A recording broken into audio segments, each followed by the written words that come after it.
Hi, you're listening to a student-focused episode of the Sociology Show podcast. If you're studying the subject at GCSE, A-level, foundation, degree, or any other discipline, then this podcast could be of help to you.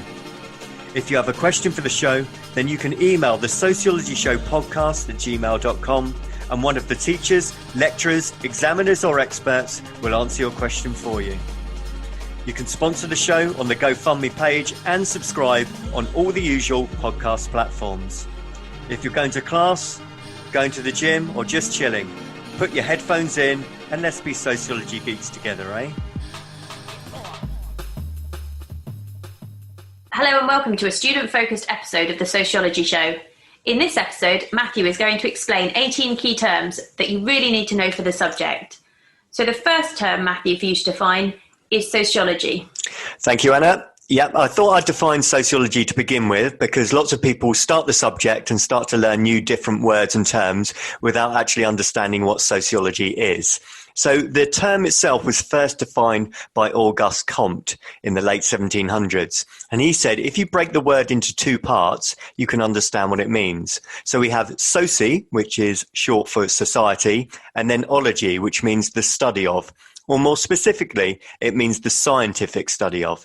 So if you put that together, sociology means the scientific study of society.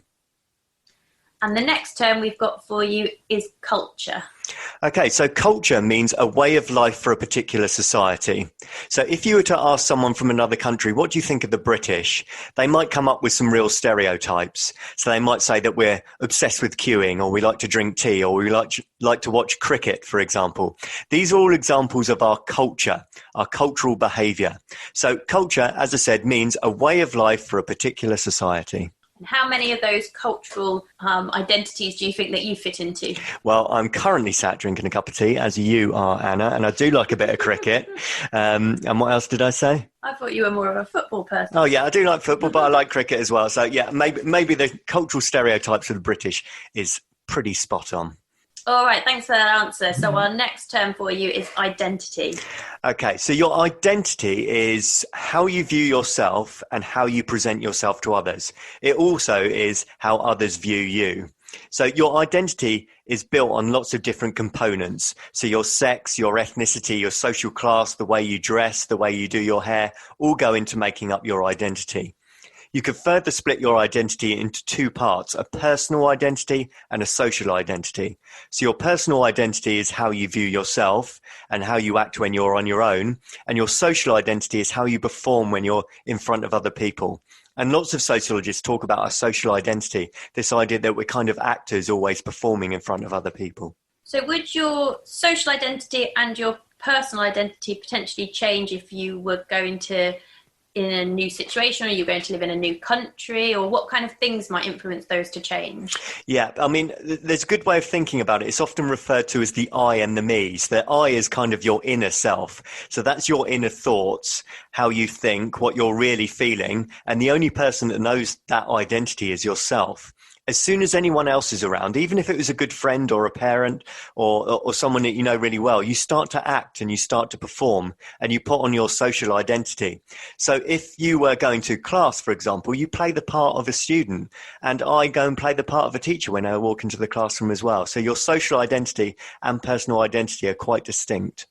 So you said it's split into the I and the me. Is the I your own internal thoughts and the me your performing self? That's right, yeah. And if you want to learn more about that, if you look up a sociologist called George Herbert Mead, he was the first person to talk about the I and the me. Great.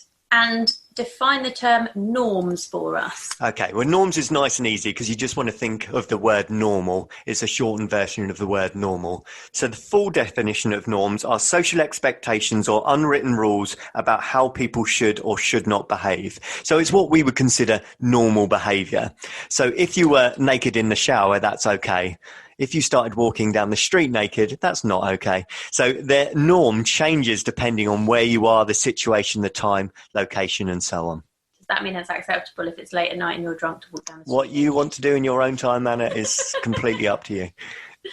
All right, you define values for us now. Okay, so values are the beliefs or ideas we regard as important in our society. It's basically what you build your life upon. So many people consider their family as a really important value, or spending time with their family. Some people might value money. They think it's really important to make as much money as they can. So your values are what you regard as important both for yourself but also for wider society. And our next term for you is roles. So roles refer to the parts that we play in society. Now, everyone has some roles to play. You may be a brother or a sister or a son or a daughter. And when you get a little bit older, you'll take on a job. So you might become a teacher or a lawyer or a police officer. You might become a parent, in which case you become a mother or a father. So your roles are basically the parts that you play within any given society. So the difference between roles and values is that your roles is something that is given to you by society, and your values are something that are internal to you, or is that not quite right? Well, roles could be given to you by society, but you could also make the choice as well. So you might choose which job you want to do when you're older. You may choose to become a parent. On the other hand, you might become a parent unexpectedly, but you would still have to play that part of the parent, even if the pregnancy wasn't planned. Okay, thanks very much. It's time for a quick break before we look at the next set of terms. All right, welcome back to the next set of terms. The next term that we've got for you, Matthew, is status. How do you define that? Okay, so your status is your social position within society. And so we often refer to people as having a high status or a low status. So if you had a job such as a politician, for example, you would have a high status job. We can also define status or split status into ascribed and achieved. An ascribed status is the status in which you are born with, whereas achieved status is something that you gain later on in life. So, for example, if you were a prince, that was ascribed. You were born into the royal family.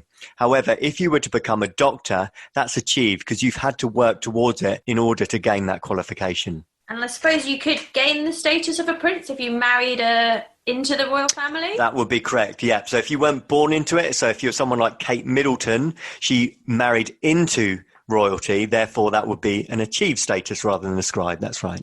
So our next term is socialisation. Okay, really important term, this one. If you are just starting a sociology course, whether that's GCSE, A-level or higher, you will definitely need to know this one. So socialisation is defined as the process of learning norms and values in any given particular society.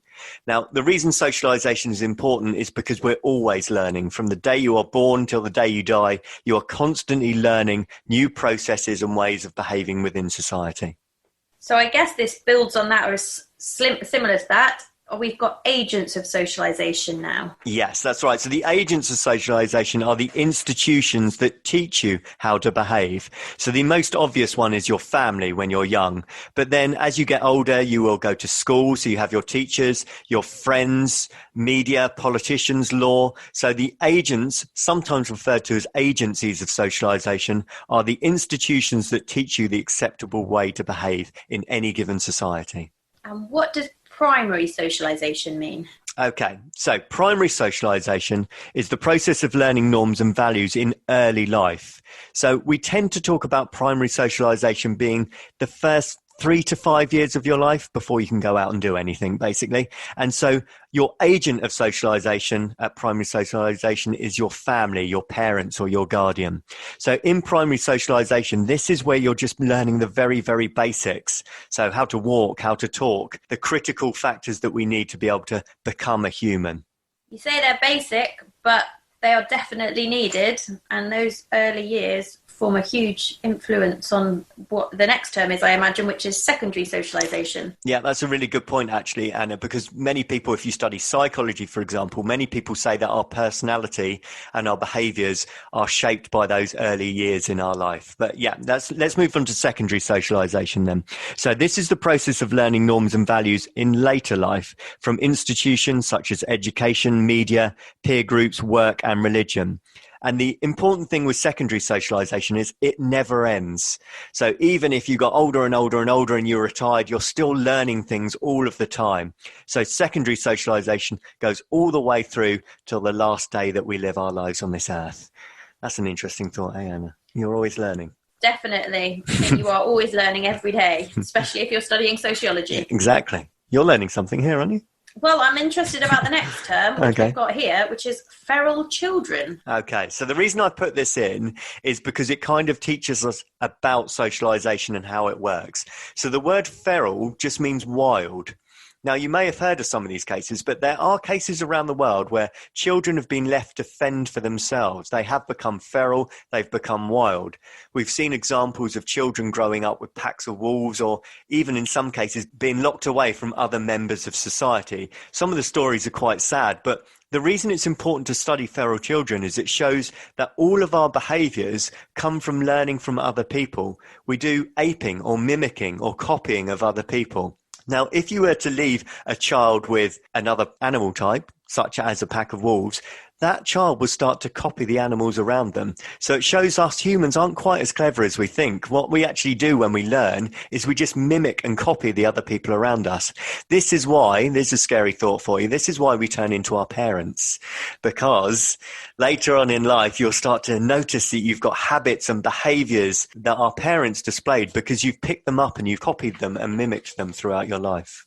Tell you what, that reminds me of the Jungle Book, Exactly. Mowgli. That sounds like an example of that, where he gets accustomed to the other animals that he's with rather than to human society. That's right, yeah. The Jungle Book would be an example of a feral child. I mean, if you want to look up some real-life examples, Oksana Malaya is a girl from the Ukraine, if you type that into Google. Kamala and Amala is a well-known case. The first known case was in France. He was known as the Wild Boy of Aveyron, and possibly the best known case is a girl called Jeannie Wiley. And this was in America. It was a girl who was locked away from anyone else for 13 years. She was locked away by her father in one room, just left to survive on her own. Really sad story, but it tells us something very interesting about human behavior and socialization. All right, well, following that, it's time for another short break before we continue to define the terms. So welcome back. The next term is resocialization and anticipatory socialization. Okay, you're less likely to see these ones in the textbooks, but they are useful terms to know. So resocialization is the idea that as we make changes throughout our life, we have to rethink about our acceptable norms and values and ways of behaving. So if you were to move to another country, or you were going to get a new job, or you became a parent, you would have to re-socialize. You'd have to restructure your life and learn a different way of behaving for your big changes that have occurred. Anticipatory is, as the word suggests, it's where you anticipate this happening. So, for example, if you were pregnant, you know the baby's coming. So because you know the baby's coming, you already anticipate what it's going to be like to be a parent before the baby's actually born. So you might start to organise the nursery, think about names, imagine what it's like being able to hold the baby and look after the baby. So you are anticipating the change before it even occurs.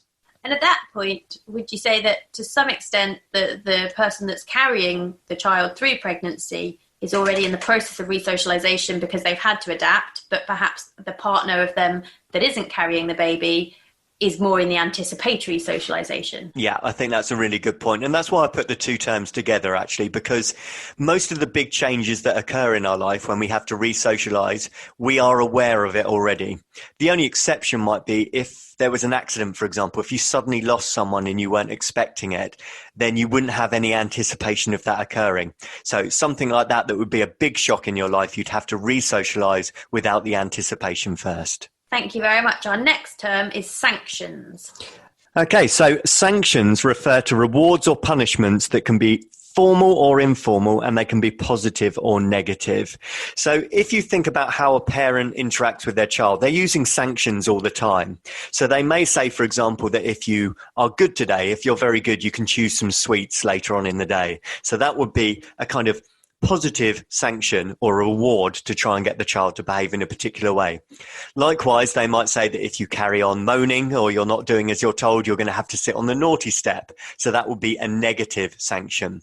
And I also mentioned they can be formal or informal. So if it was a parent using something like pocket money or naughty step, that's just informal. It's just their kind of decision. If, however, the sanction was going to prison, that is a formal sanction made by an organization or institution. So when you're thinking about sanctions, just try and remember they can be positive or negative, formal or informal. That is interesting, because I would always think of sanctions as something that would be negative as a general rule. That's true. Yeah, we tend to. And in fact, if you were to type it into a dictionary, you're probably more likely to see sanctions as just negative. But for sociological terms, sanctions can be both positive or negative. And our next term is role models. Okay, you've probably heard this one before, but let's just go with it. So role models are people who are generally admired or perhaps imitated as well. We tend to talk about role models. If I was to ask you who your role model is, it may be someone within sport, it may be an academic, it may even be a parent or someone close to you, someone that you look up to, you admire and possibly imitate as well. So who would be some of your role models, would you say? Well, I show my age a little bit here, but when I was growing up, I loved Gary Lineker. You know, he was actually a footballer before he presents Match of the Day. He's not just a presenter, he was a footballer, but I loved Gary Lineker.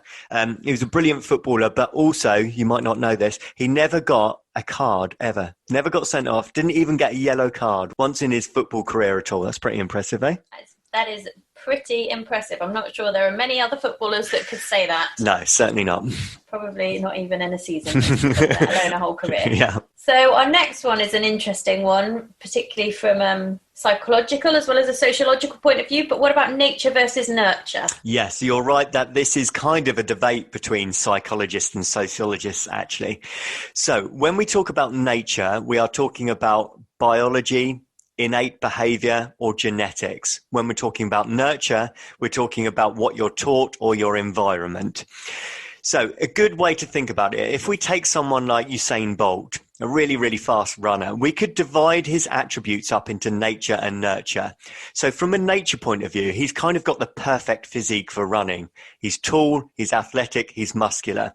So he has got some biological, natural characteristics that help him run in the way in which he has. However, a lot of it is nurture as well. He's trained. He's worked really hard. He's been in the gym. He's worked on his diet. He doesn't drink alcohol. He's made sure he's strayed away from drugs or any other bad things that he shouldn't be doing. So there is a combination of both nature and nurture. Now, for sociology, most sociologists are far more interested in the nurture side. They're interested in how our environment, our upbringing, our family, our education, our social class, our ethnicity, all of those factors go into shaping who we are. So you might get some disagreements between psychologists and sociologists, but from a sociological point of view, you're going to focus much more on the nurture side in your studies than you are the nature side. Does that mean that a sociologist is much more likely to believe that I could become a runner like Usain Bolt? Well, it's not saying you could become, but you could get better. So if you practiced every day and you trained every day and you had the right diet, you could certainly get better and better and better. Well, let's see if that happens. So our penultimate term is socially constructed. How do you define that for us? Okay, so the reason I put socially constructed in next to nurture is it kind of means the same thing. So socially constructed is the idea that society defines or dictates what we think is acceptable or not.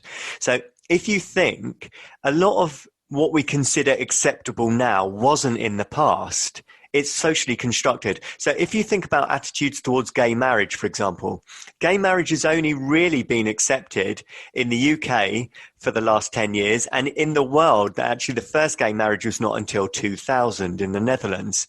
If you went back 50 years ago, that would have been totally unacceptable. Now, actually, if you go to other parts of the world, it's totally unacceptable. So if you were to ask someone, is gay marriage acceptable? It's socially constructed. There's not a definitive yes or no. It depends on the society you live in, whether they accept it, whether they don't accept it. It can change over time. So this whole idea of what's acceptable or not is actually constructed by society rather than being a definitive, factual yes or no. So there's always a social construct there then, because if a country doesn't accept gay marriage, that's a social construct in itself. Yes. And then accepting it is also a social construct. That's right. So if you think about it, everything that you think is right or wrong has been told to you somewhere along the line. You weren't born with the thoughts of ideas on sexuality, racism, sexism. They didn't appear in your head. Your ideas on what your attitude towards sexism, racism, homophobia, etc. has been constructed by your upbringing, your environment, the people around you, the city you live in, and so on. All right, now we're on to our final term for you. We've got sociological perspectives. Okay, I'll put this one in at the end because at various points through your course, your teacher's going to say to you, now, what sociological perspective do you think that is? Perspective is another word for a theory. Okay, so once you start to learn sociology, you're going to learn a lot of different theories. Some of the main ones are functionalism. You may have heard of Marxism. You've probably definitely heard of feminism. We also have interactionism, new right theory, social democratic theory, postmodern theory.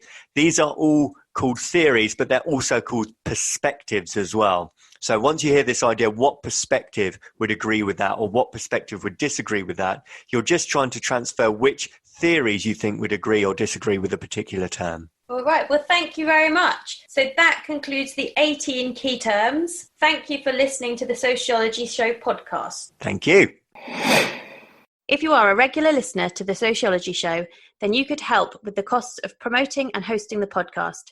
If you can spare even a small amount, then you can donate on the GoFundMe.com website by searching for The Sociology Show. There is no obligation, of course, and all future downloads will continue to be free. A huge thank you to all those that have already donated. Your kind gesture will help to continue keep the show going and growing. Best wishes and keep enjoying the show. Thank you for taking the time to listen to the podcast. If you would like to contact the show or be interviewed, then please email the sociologyshowpodcast@gmail.com.